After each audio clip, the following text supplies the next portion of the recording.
Hi, this is Suzanne Price, founder of Sprout San Francisco, and I am going to be chatting today with someone I admire so much, Agatha Achindu. She is a brilliant nutritionist, healthy food expert. She started the baby food company Yummy Spoonfuls, and she's going to be telling us about feeding kids healthy food. And here it is. Agatha, are you there? Shall we? A second. If you follow her on Instagram, you will be amazed at the beautiful photos she shares of all the food she's making for her own family, and it's so inspiring to me. I like to copy her recipes, and what I love the most is the brilliant colors she shows in the food she's making, and really inspires me to bring a rainbow to the plate of my kids and my own family. Just waiting for Agatha to join. There she is. Hi there. I was just going on and on about how much I love following your Instagram feed and stealing recipe ideas from you. And I'm just so inspired by all the colors you bring onto every plate you feed your family. And I'd love for you to talk to our audience a little bit about that. But first, how about a little bit of background, how you became passionate about healthy food and how you started Yummy Spoonfuls? Sure. Hi, Susan. How are you? I'm great. I'm happy to be talking to you today. No. So I tell people all the time, I didn't start Yummy Spoonfuls per se. Yummy Spoonfuls found me. When I moved to the United States in 1990, the one thing that caught my eye so fast was how sick everybody was. A lot of people that I was meeting. And if you can imagine, like coming to America was such a grandiose dream. And then I came, beautiful homes, beautiful cars, and everything. But health was something I couldn't put my finger to until went to the grocery store and saw a ton of foods in cans. And I'm like, oh, wow, this is the problem. So from 1990, I became that person who would tweak recipes and do little things like that.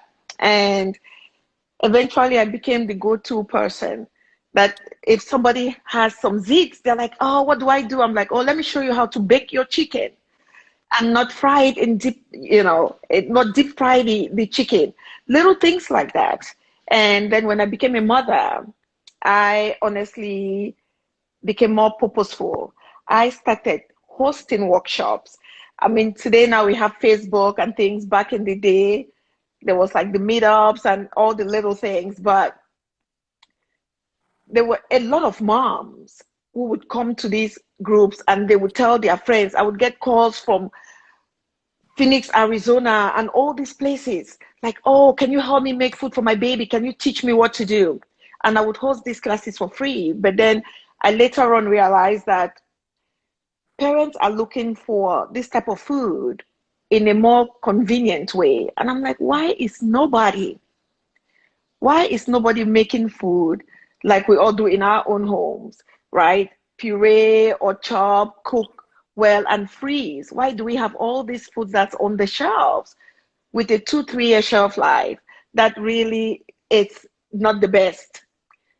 So in 2006, I decided to launch Yummy Spoonfuls to really make life easy for busy parents like me, because of course there are parents who have the time and they make everything from scratch for their kids. Then there are parents like us who have 2 to 3 jobs, but I still want my child to eat healthy.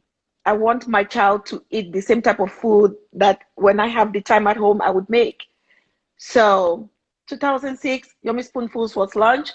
It's one of the hardest things I've ever really done. It's a lot of sacrifice. No, the big companies, now I know why they don't make food like I do, because it honestly takes a lot of work to make food without preservatives, make food from scratch, and then freeze it, right? So, but that's the mission of Yummy Spoonfuls, and that's what we're doing till this day. And you can find that brand in Walmart stores because it's important. It's really important to us that Yummy Spoonfuls is accessible to moms like me. So it's not just in a high-end store, So Mm-hmm. just even partnering with Walmart to bring this to the masses, the same high quality food. If you follow me on Instagram or on any social platform, people who followed me for over 25 years, it's the same type of food that I make in my house. That's what I share. And And that's what I bring to market. and can people ship Yummy Spoonfuls because it is frozen? Is there a way to have it shipped now that people aren't really going to stores? Yeah, I think Walmart does. Okay. We have one product that's not frozen. It's the mac and cheese, like the dry product, because Walmart was just like, well, can you guys put a healthy spin to mac and cheese? Mm-hmm. It's something that kids love a lot. Can you do? I'm like, okay, let's figure it out. So we did it, put a third of a cup of veggies in it, cauliflower. And Nice. oh yes, it's one of the top selling things out there on Amazon. They can order that from Amazon. Oh, I'll But have to for get that. parents, yeah, it's really good. But for parents who have the time, on social media, I'm constantly sharing recipes, sharing little tips, little things that you can do. If you can buy, buy. If you can buy, you can make yours. Great. Okay, so let's talk about some of your tips, especially knowing that a lot of our audience is younger families who tend to have really picky kids or kids that are really Yeah. just eating salads for the first time. What are some ways to make sure Yeah. they develop some good habits and with food they're willing to eat? That's right. I think the most important thing is honestly staying at it, because a lot of times parents do give up a little too quickly. The post I shared today was really the fact that, as crazy as it may sound, the best and the easiest time to train your kid to eat is when they're younger. I kid you not, I work with a lot of adults who really are trying so desperately to get healthy. And it's hard, because even to get somebody like you, okay, your doctor said you have to eat vegetables, you have to eat whole grain, you can't eat all this processed stuff. Months and months and months, they're still taking all the medications because they can't. It's so hard to break these habits, So the best time to teach is now. So I would say the number one tip: don't give up. Even when you give your child something and your child turn it down, don't just stop giving. With some kids, it can take up to 36 tries for them to really like a particular taste. And I know you see all these things on social media. Everybody makes life look so easy. They are posting their kids just eating a whole carrot. It's okay if your child is not there yet. Just keep pushing. And remember that your children are only as good as the choices available to them. So keep the good stuff at home and keep trying. And when they are younger, especially when they are babies, give them vibrant food. If it's peas, fresh peas that you make at home taste a whole lot different than peas that you buy that's been sitting on the shelf for 2 years and 3 years. The taste and the color and the smell is like night and day. So if you're really trying to get your kids, for those of you who can cook, if you're trying to get your kids to really fall in love with fresh foods, feed them food that tastes like fresh food. So let's talk about that first stage, like the first things kids try. You mentioned mashing up peas. What are some other great first foods, and what did you feed your boys when they were first eating? I think my youngest, who is 15, that's the one I can remember. My middle son, he's 22 or 23. I can't even remember what his first food was. But my youngest, the first food was butternut squash. Oh. And the second food was avocado. I didn't do any fruits until it might be he was 7 months or 8, because there were just so many veggies, so many different things that we needed to try. But easy veggies that are like root veggies that are easy to digest, the butternut squashes, the carrots, the pumpkins, the peas, those are just fantastic. And the sweet potato, they taste so sweet, even though they are not fruits, because the belief is, oh, I don't like veggies. my child is not going to like veggies. Your child is not you, right? Your child is a whole different human that you could just let them grow into who they want to become. Okay, and then what about that toddler stage where they start to have an opinion and just want, white foods, French fries and white bread and cheese? What do you do at that stage? And even at that stage, again, I go back to your child is only as picky as the options available to them. So with my kids, I tell people all the time, even we've never done McDonald's. We don't do soda. It's not coming from a place of judgment. This is what works for us. And when they were young, it was hard because there was peer pressure. But I never would have those things at home. Even when we do treats, it's something that we leave the house and go get. I don't keep those type of flunky things at home. So then the kids are not tempted. It's always like this is a nice bowl of fruit. I love to chop fruits and veggies like this and just leave it so we can pick on it, or salads. And when they start picking, we have to just speak to them in the language that they can understand. Remember, you, the adult, you're worried about nutrients. All your child is worried about is taste. Mm-hmm. They want the food to taste good. So make food that tastes really good and give to them. And don't bribe. Because if your child says, oh, I want French fries, and you go, well, okay, can you eat salad? After you eat salad, I'm going to give you French fries. Then you're teaching your child that salad is not good, that French fries is better. And it's the same with ice cream. We do that a lot. Yeah. Like we're always trying to negotiate and bribe. And now, if French fries is something that your kids love, today life is so easy. I shared a recipe that I made. I made French fries in the air fryer. So you can make healthy options. But then you can choose a day and say, oh, Fridays are the day that will have French fries and this. In my home, Fridays are for pizza, right? So you pick a day. And your kids, when it's Friday, you make the best French fries, the healthiest, the most delicious French fries, and they eat. So then on Monday, if your child is asking for French fries, you're like, oh, we're going to have French fries on Friday, because that's when you have French fries. Especially your 2-year-old, quite honestly, your 2-year-old is not going to rush to the store and get French fries, right?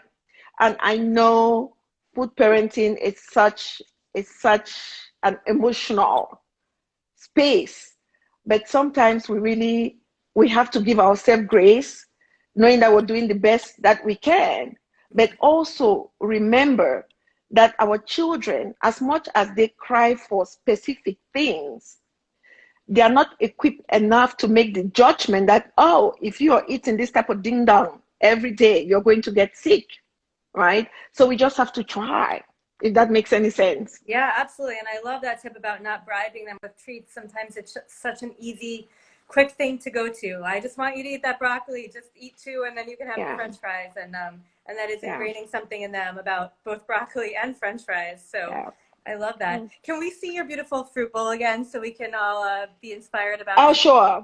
So this right here, can you see it? Yes. Can you see it? Oh, you got some radishes, it looks like? Yeah, this is radish. It has strawberries, it has carrots, it has blueberries, it has bell peppers, and some grapes. Then I have salad. We eat a salad every day. In the summer, there are 2 things that we can never get enough. Salads, just crispy veggies, and fruits. And if you live in my house, it's not optional. So thank goodness that at this age, my kids love, because I just put it on the table. It's part of our meal. When we eat, we have a salad. But there was something that I wanted to share. I made these waffles. It's peaches and thyme. And I made it with 100% whole wheat. It's the one thing that I've really been working on so hard with my community, because a lot of moms are like, oh, yeah, my kid will not eat whole wheat because it's a little bit too dense. And I'm like, no, it honestly is not. It's not like we would never eat refined flour. When there is a birthday party, of course, we make nice cakes, we go to weddings, we eat. But the thing that we eat every day, whether it's pasta, whether it's pancakes, whether it's bread, it's 100% whole wheat. And they grew And up on that, so they don't taste the difference, probably. yes, and even for kids who didn't grow up on it, just check my Instagram page. I share recipes all the time, and I would make sure I'll show, like, you see how thick this is. I use the 100% whole with the pastry flour. It's so fluffy. It's really, if there is one thing that today, if somebody asks me what is the one thing that has the most immediacy when it comes to food for our children, it will be wheat, to move to whole wheat, just because of how prevalent it is in our meals. For breakfast, they would have something like pancakes. For lunch, they have sandwiches. For dinner, they have pasta. So they eat it every day.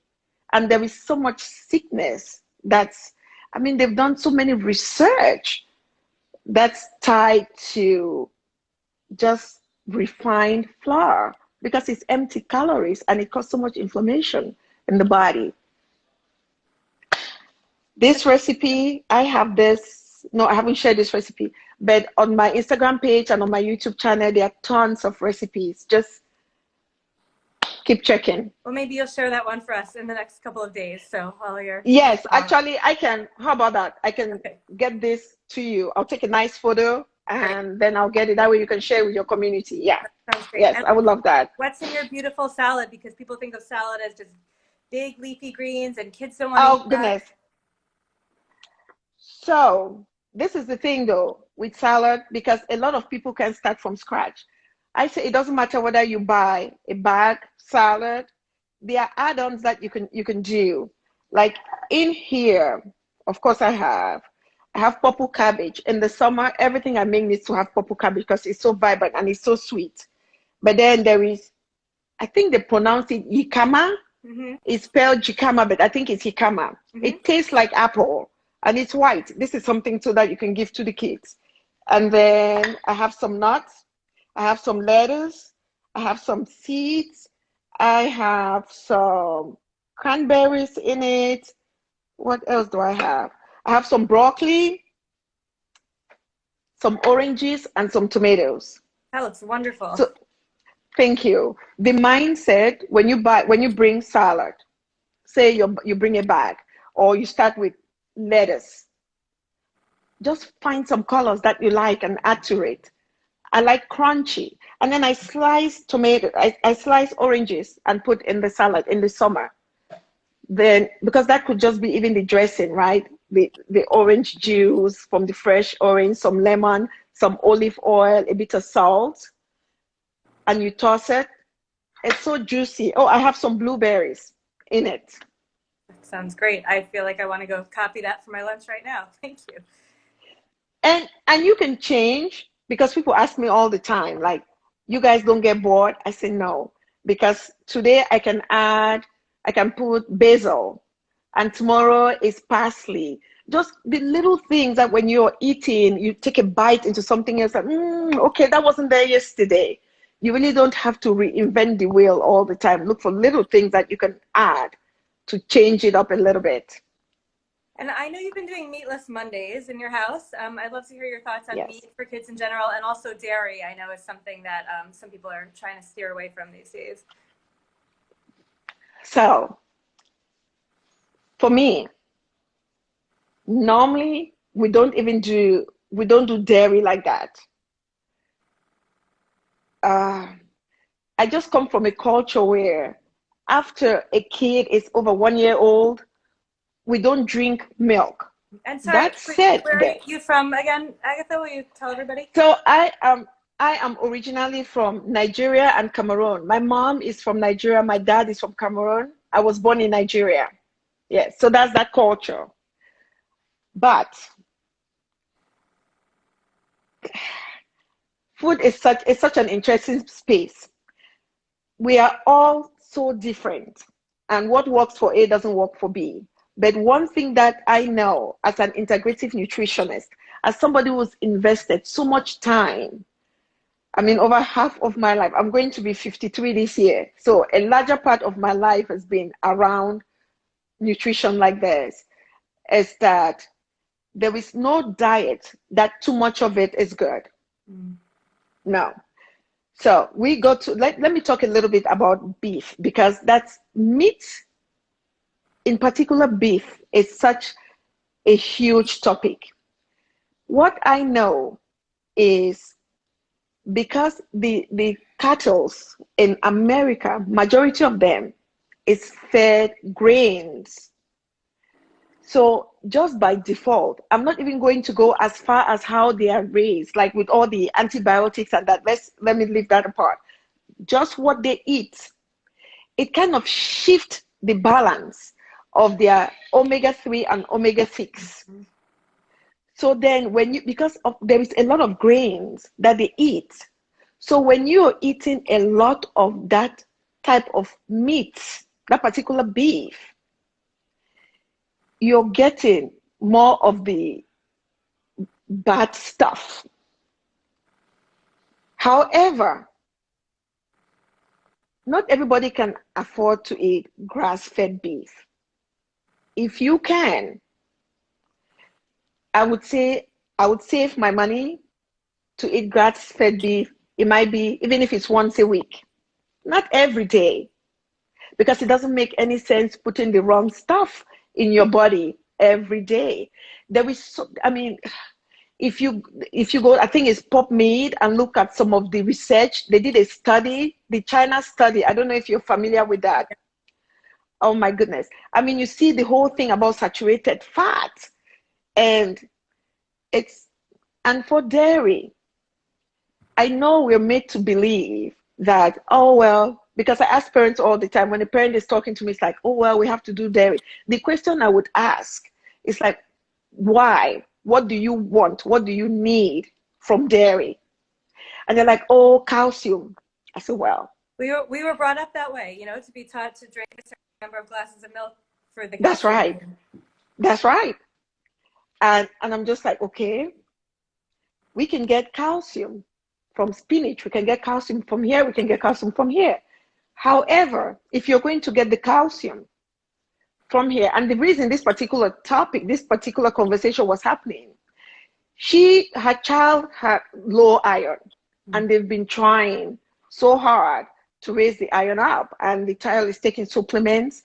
And so I explained to her, I said, the dairy that you're giving your child all the time, and you're trying to feed your child this iron-rich foods, dairy is blocking the absorption of the iron.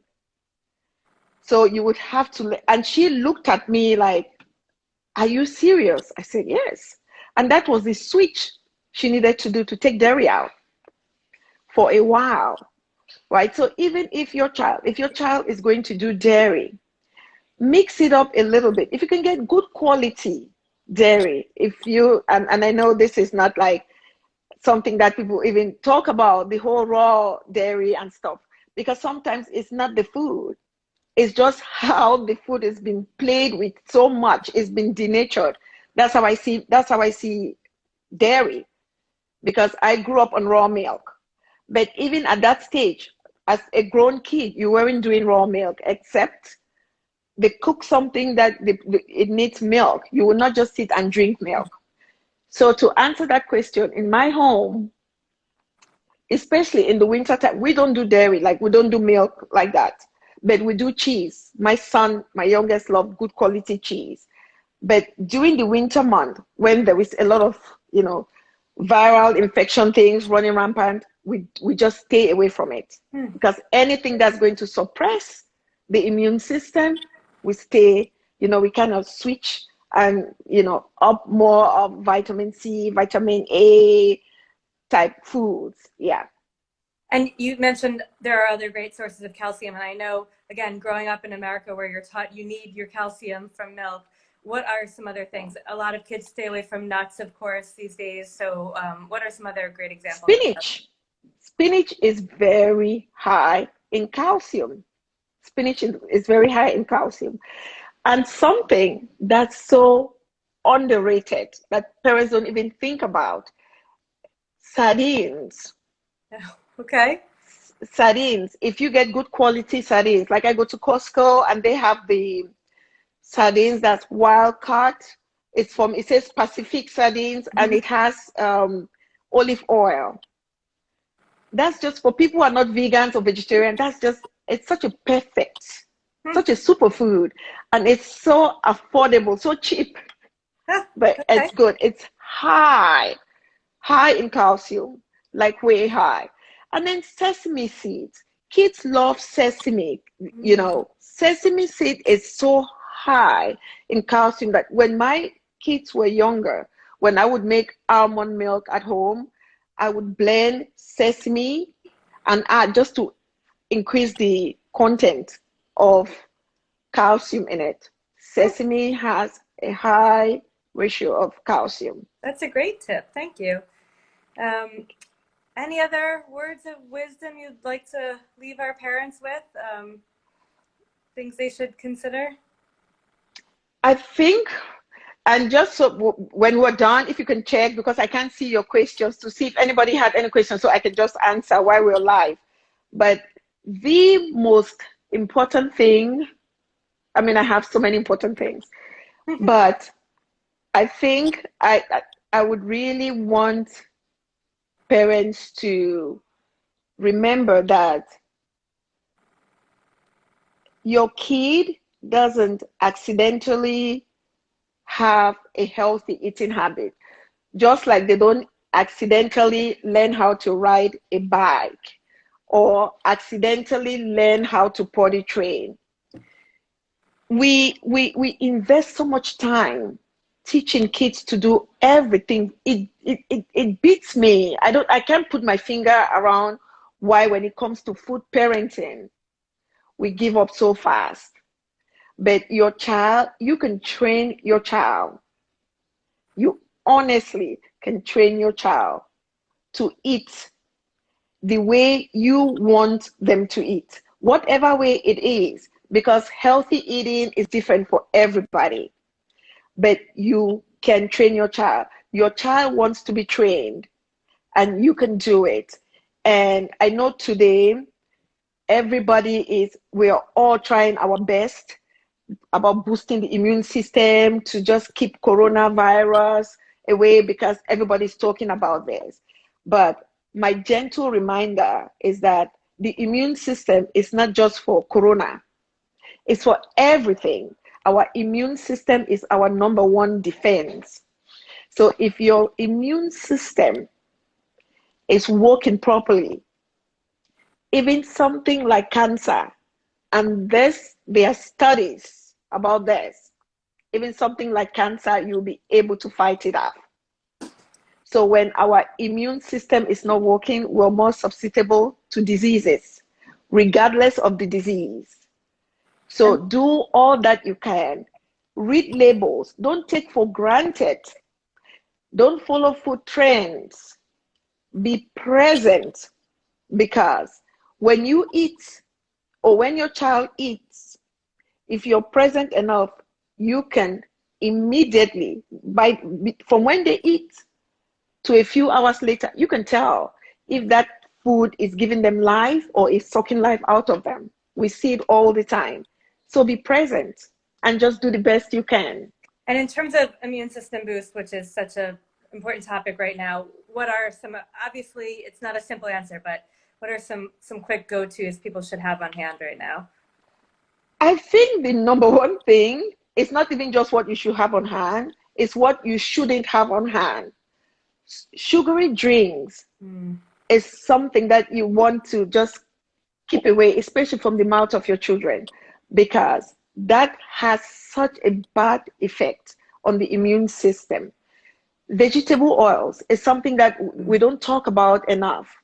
It has the inflammation that it causes in the body, it's hideous. So between the vegetable oils and and the refined sugar, which is a lot of fast food because nobody would be frying chips and all that in good quality avocado oils and things like that, right? So those are two things. Try and get the right foods. So 80%, it's not like, oh my God, this is the end of life. 80% of the time, eat the right foods. The 5 things in my hand, I'm like, lots of fruits, and fruits can be fresh, can be frozen, but not the stewed fruits that's soaked in sugar, sitting on pantries for 2 years. Vegetables, lots of vegetables, leafy green, broccoli, what kind of, all type of vegetables. And healthy vegetable doesn't necessarily has to be green, but just eat as many, bring as many home as you can. Whole grains, that's another important thing. So look for whole grains. Kids do eat a lot of pasta, so stay away from the refined. And with bread, if they are going to eat any grain, let it be whole grains. Legumes. Legumes is fantastic. A lot of them, and when we talk about legumes, there are so many. There is the beans, there is the black eyed peas, there are the lentils. All these different things are fantastic for the body. Then good quality protein. And whether you're a vegan, whether you're a vegetarian, whether you eat good quality protein, it's key. Because then I've seen vegans who have high cholesterol problem because of the type of cheap oils and all these things that are packing together and nuts. So good quality protein, those 5 things. Just be mindful for those, if you're going to do some supplementation and all these things, when you're eating this way, right, you realize that the nutrients that you need, you're getting, whether it's the vitamin A, whether it's the vitamin C, right? The zinc, something like zinc, we do supplements, especially right now. We take zinc, we take iodine, a little drop, vitamin A is in our food. So the better you eat, the healthier you are.